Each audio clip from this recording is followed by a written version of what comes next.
we see people all the time asking, I'm new to the area, who's the best internet provider? And without question, I mean, we get a lot of positive response in the community. You have to go with MINET. Welcome to another episode of the Community Broadband Bits podcast. I'm Christopher Mitchell at the Institute for Local Self-Reliance, and we have back a repeat offender, PJ Armstrong, General Manager of MINET out in Monmouth and Independence in Oregon. Welcome back. Thanks, Christopher. Good to be back.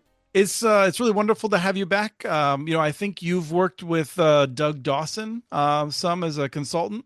Yeah, for a number of years. Doug and I do a show with a few other no-name people. I won't. No one who listens to this show would care about Travis, certainly. So just for the regular listeners, a little dig. Yeah, but on Connect This, you've come up once or twice because Doug and I like to talk about the remarkable penetration that you've achieved out there. I previously talked to Don Patton years ago, and then you and I spoke, I think, 3 years ago. We talked about your build in Dallas, which was pretty amazing. We talked about expanding to the rural areas right around, which you were just starting to do. I think we'll touch on that again. And then we also talked about the OSSE, which is what, Operations, Service, and Support, or what's the OSS stand for? Yeah.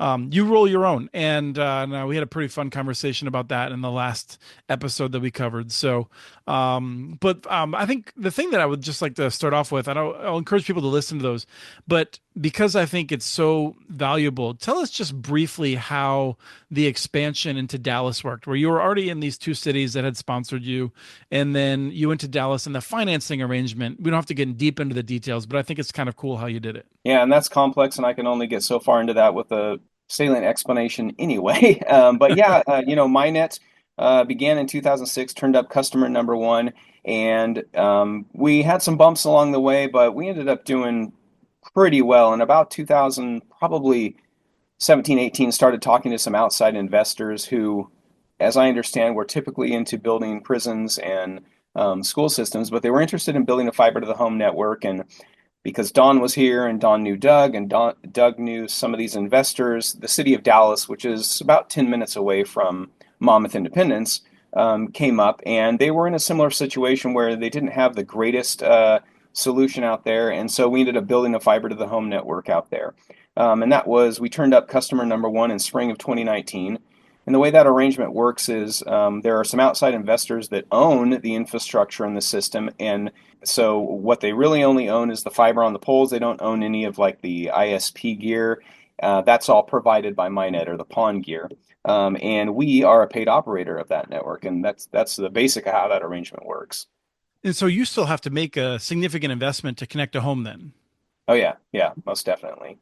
And so I thought that was it was pretty interesting, and also it was a challenge, I'm sure, to go into an area where some people had undoubtedly heard of MINET, but many of them, they weren't already customers of the electric utility for either Monmouth or Independence, so it was a little different. Yep, definitely. And so there's a little bit of that. There's kind of some hesitation sometimes with people about you're signing up with a municipality for your service, so we had to get over that bump. And like I said, MINET was a little bit bumpy in the beginning, and so there was a little bit of convincing with some of the residents of Dallas, but we provide a really good service, and our team is local, and so they all get that, and they end up with a really good service.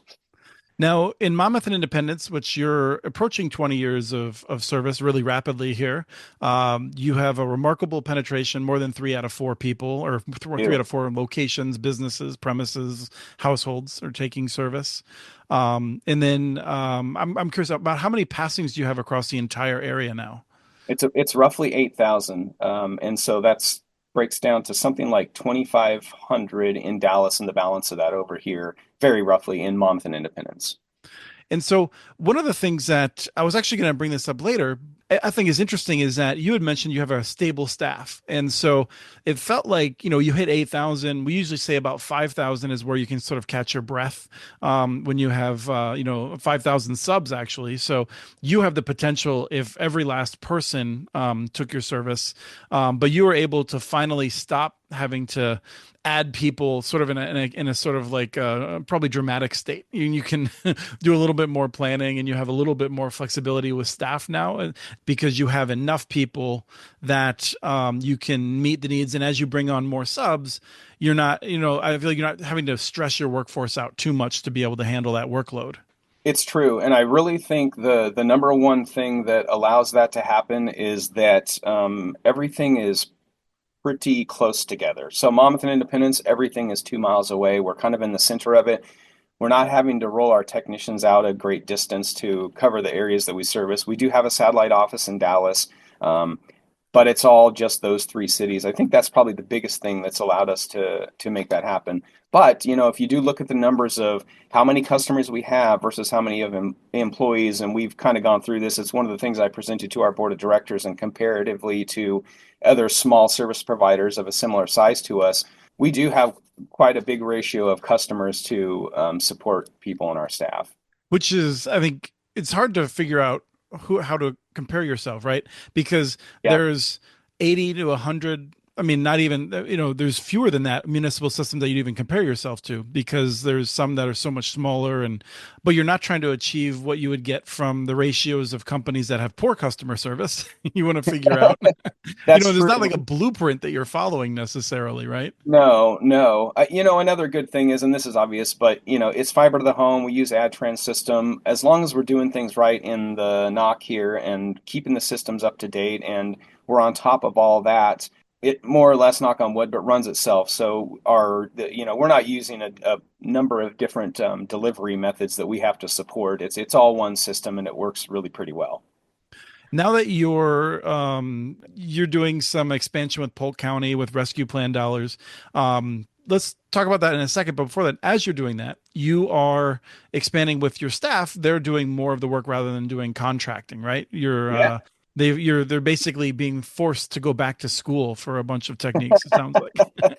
It's true, but gaining a lot of skill and becoming more independent from contractors, kind of like you said. Yeah. So I would say it was 2.5 years ago. Polk County got some ARPA money that came down from the state of Oregon, and they pretty much put a meeting together. They did some mapping, and they pulled in any service providers who wanted to join the meeting and said, here are the areas of need that are unserved or underserved that we're looking to have to distribute some grant funding to, and give us your proposals about how you could accomplish that. And so, anybody listening would have to look it up. And there's this tiny little community of Rick Rial, which ended up being about 185 passings, but it's just north of Monmouth Independence. And so we got some grant money to do that build out. That's where we began the project. And then we also got some grant money for a bigger area that's south of the city of Dallas, but just south. And it's also very rural and hilly. And that was about 500 passings. So we kind of went through the process as a public entity of talking about contracting that work out and the legalities that are required with the hoops we have to jump through with that. And that's really kind of what led us to the decision of we're going to do this work on staff ourselves, which was scary in the beginning because we had never done that and we had some questions, but we sat down with a number of the outside plant guys and do we think we can do this? Yeah, we do. And we quickly found out that it wasn't nearly as scary and as difficult as we thought.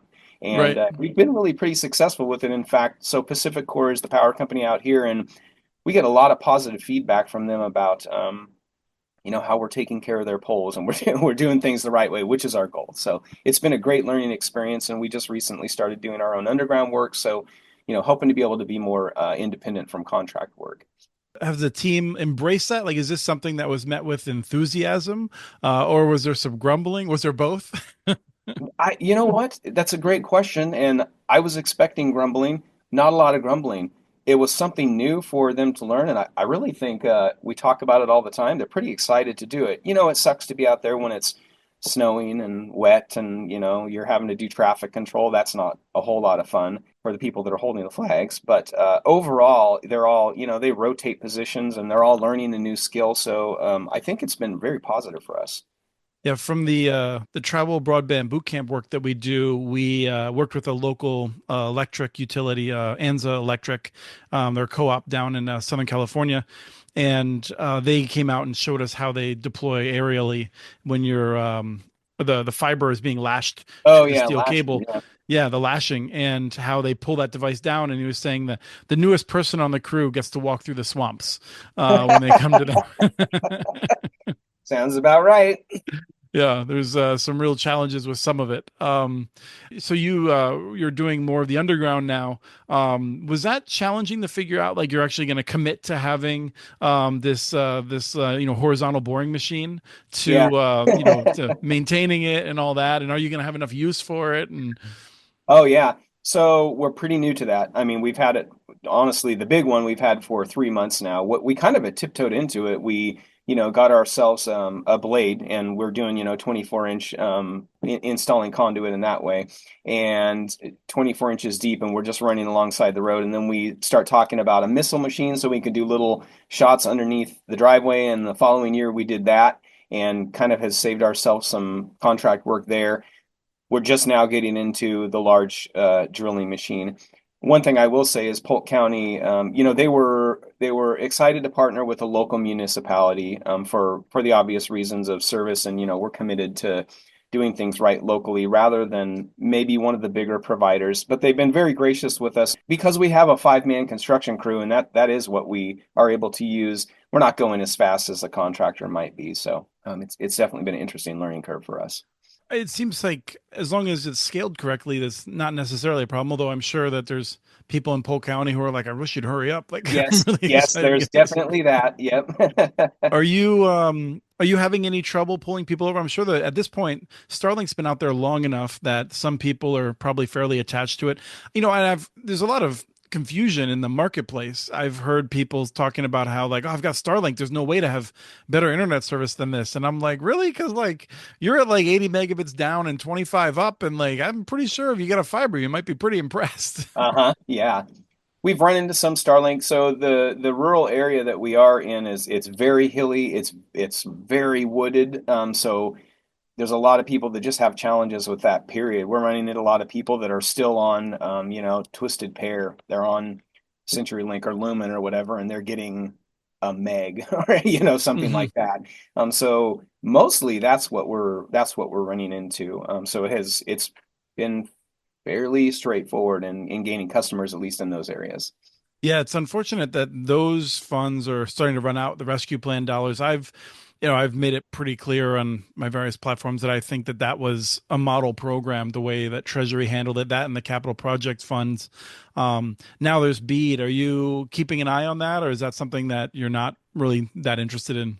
Well, definitely keep an eye on that. And so, again, going back to Polk County, and we're working kind of hand in hand with them. As far as Oregon and the BEAD process goes, we're waiting for this pre-qualification process, which we're going to go through. I don't know that there's a place for tiny provider like MINET to use BEAD dollars with the complexity that is involved in that. And what it looks like, at least in our geography, is that if we're looking at unserved and more underserved, it's going to extend out our service area, which is not the best for our 25-person team Hmm. to be able to support. So it's probably something that is better off for us to not be involved in, I would guess, at this time, and focus on those projects that we have been discussing here, the other grant projects and expansion work that we're doing, and continue to build up that Dallas market. Is that because of the windshield time that when you have, a smaller group of people, 25 people being a fairly small office, you have people out trying to drive out there to fix a problem and coming back, you've basically lost that person for half a day or a full day. 100%, and that's kind of even some of the complexity that we are running into with this rural expansion project south of Dallas. Um, Same type of thing. It takes a while to get out there. So we're actually literally doing things like we'll take our schedule Monmouth Independence installs during a 5-day work week, and we might block 2 of those days, and we'll put any South Dallas installs on there. So we're kind of grouping them all together on a Wednesday and Thursday to go out and accomplish 5 of those very rural ones. And some of those is no surprise to anybody listening, but it's somebody that lives at the end of an 800-foot driveway. So we Hmm. have to have a conversation about, well, we can contribute this much to the cost of the conduit, and we need you to help us with this amount. And so those are the types of things we're running into. Yeah, it's got to be a hard conversation. It's like Groundhog Day, where you had the same conversation day after day. For them, it's all new.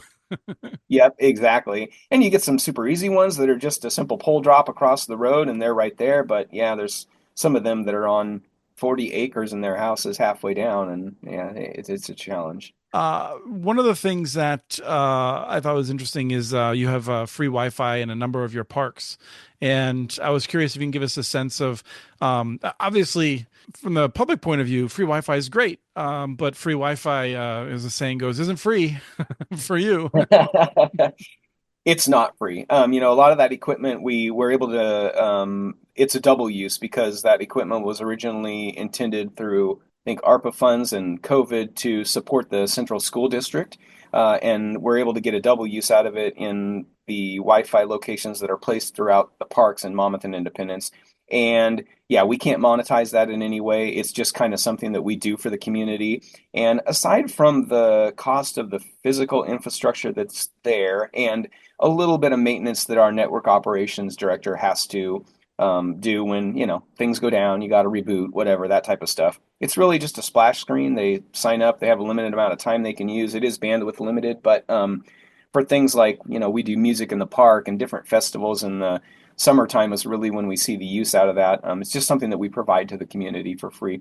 And the second part of that is we're also, I don't know if you know this, but Monmouth and Independence have these trolley systems that one of the representatives was able to bring to the community, and we are providing Wi-Fi on the trolley systems through MINET too. So those are a couple things that we do in the community for everyone in the community.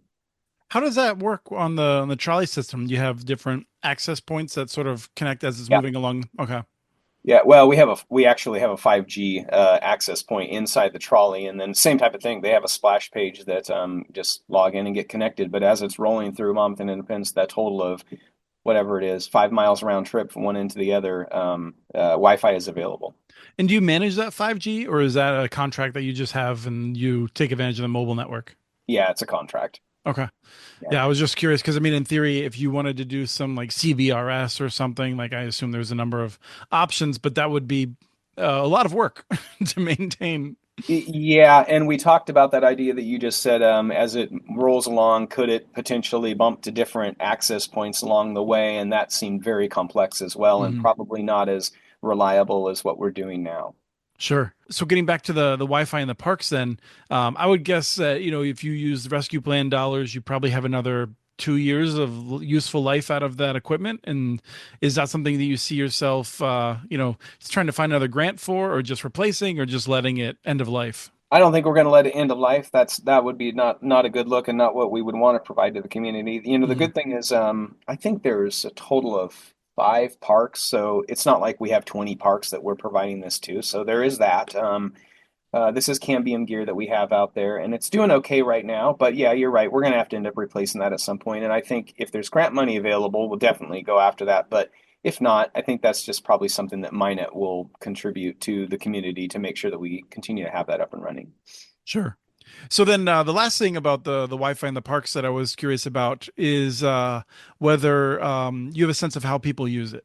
We did a couple of shows with folks from Providence, Rhode Island, where they built a Wi-Fi network in the streets, and it was really focused on allowing people that don't have a lot of income, people that are not able to have home internet service, to be able to do telehealth and some other things. They targeted in an area, and so it was very targeted on that. But then they were able to tell that people were using it for like long periods of time and relying on it.